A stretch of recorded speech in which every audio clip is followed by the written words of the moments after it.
Ending the Russia-Ukraine war remains a top priority for President Trump. Under his leadership, the United States is working at all levels to urgently end hostilities through a permanent ceasefire and a negotiated settlement.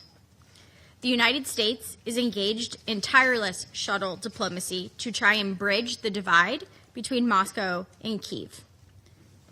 We also want to move the parties toward a negotiated set of terms for ceasefire.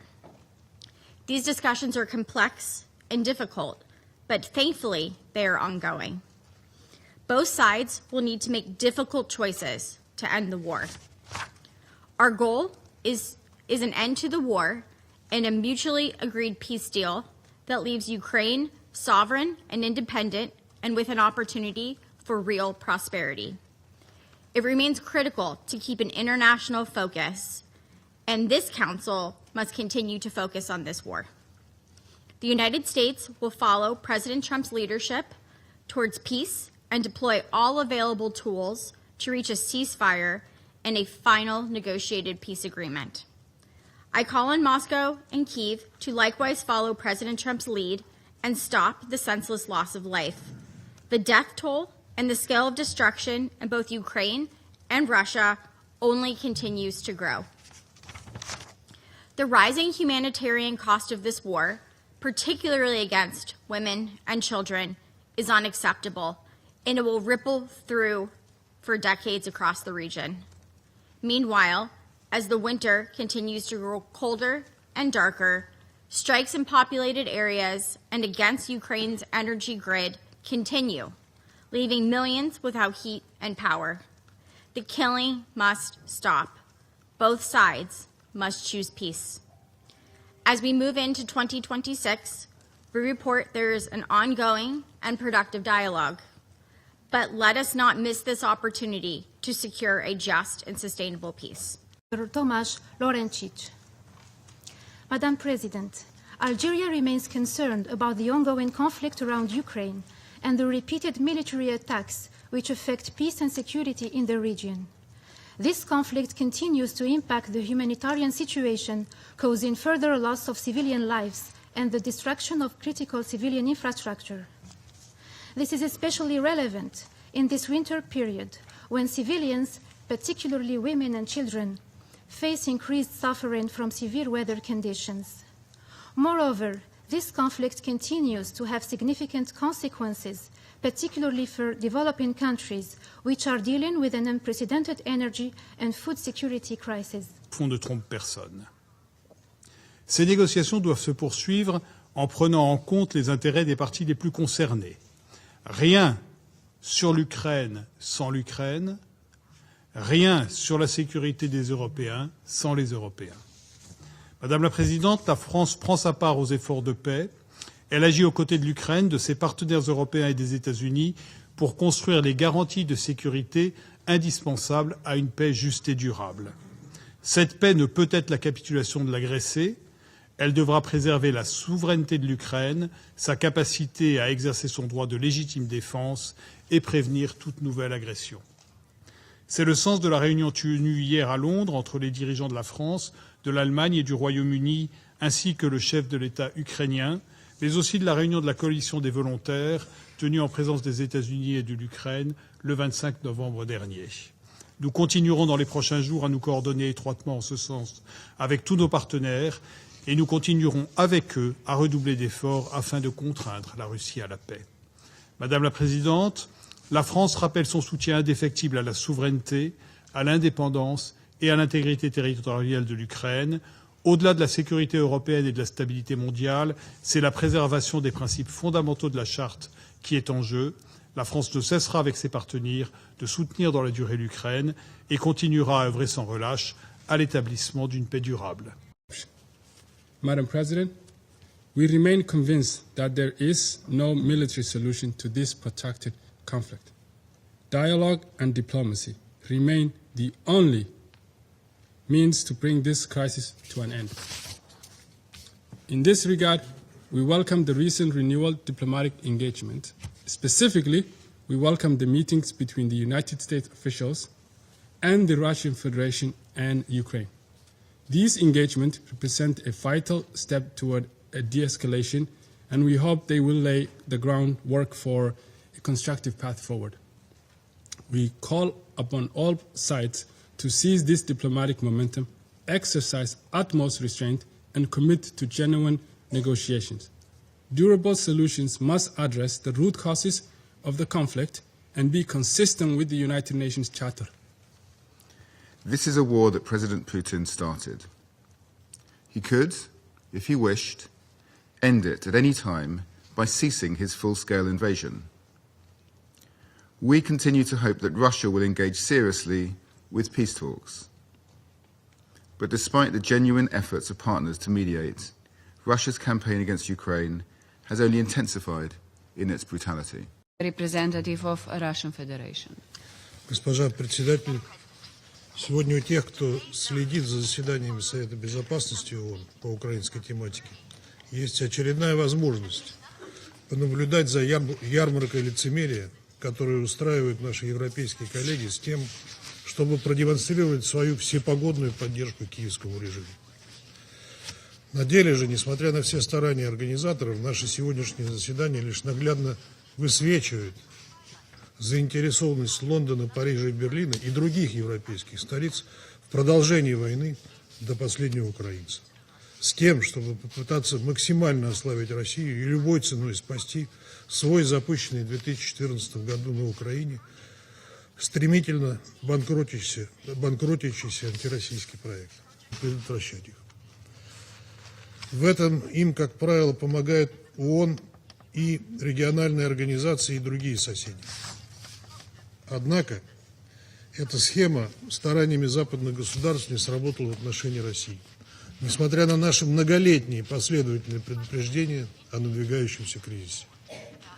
Кураторы киевского режима оставались слепы и глухи к этой информации, попутно, как выяснилось, вооружая хунту и готовя ее к войне с Россией под прикрытием Минских соглашений.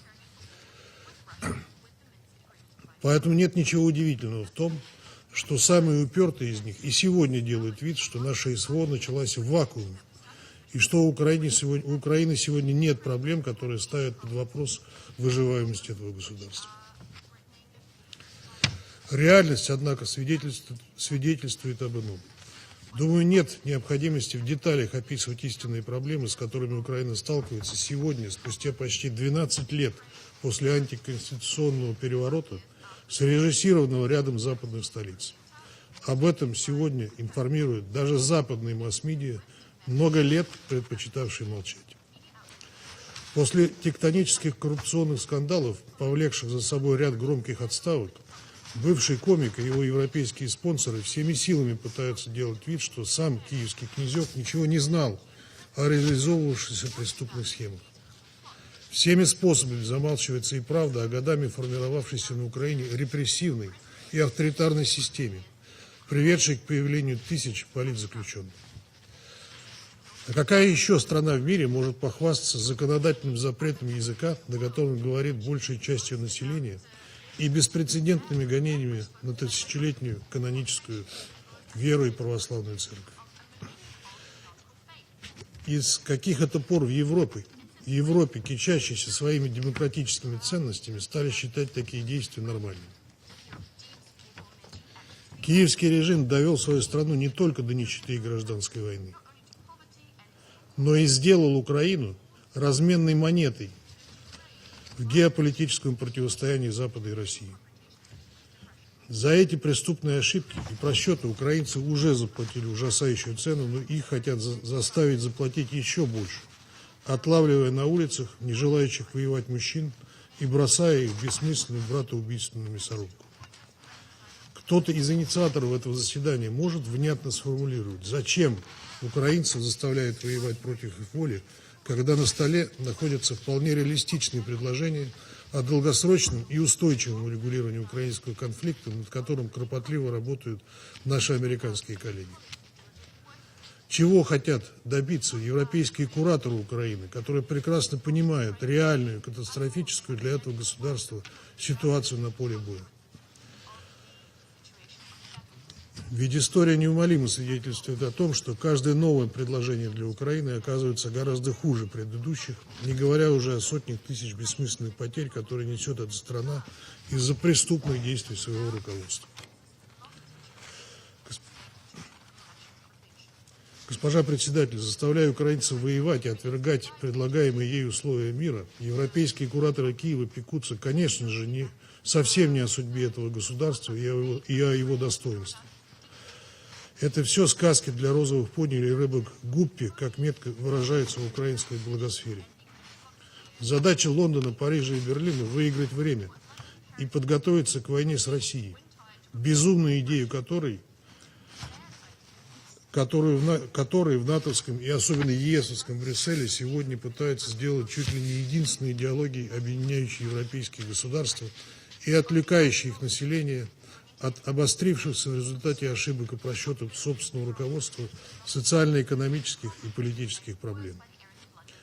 Обезумевших в своей русофобии от своего бессилия европейских политиков при этом не смущает, что Россия никому не угрожает, и тему будущей войны раскручивают исключительно они, последовательно игнорируя призывы к диалогу и поиску решений накопившихся в сфере европейской безопасности проблем, звучащие сегодня уже не только из Москвы, но и из Вашингтона. Неужели все эти Макроны, Стармеры, Мерцы, фон дер Ляйены и Калласы действительно готовы вслед за Украиной принести в жертву собственным амбициям будущее европейских детей? И неужели европейская общественность готова верить в русофобские страшилки и следовать этим самоубийственным путем, который уже как минимум трижды за последние 200 лет превращал Европу в руины?